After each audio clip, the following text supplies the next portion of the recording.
While I was in law school and throughout my career, I learned that if I wanted to be more productive, get more things done, and accomplish my tasks for the day, I needed to start early.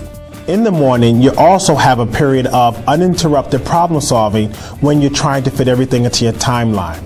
The one thing that I do is tackle the heaviest tasks first, which allows me to plan for those things I did not see coming throughout the day, as well as to take care of all of the lighter things throughout the day. I do pharmaceutical sales, so I think it's very important in the morning to be able to map out my day by doing kind of some meditation and focusing so that I can plan out my day so that when I do approach my doctors, I can have everything ready because I only have sometimes 2 seconds. So if I can approach them with a quick thought and be able to still move the sales process along, then I know I've had a productive day. It takes a decision, discipline, and effort. What I've done is I've made the most important part of my day the early morning hours. You should try it and see what happens.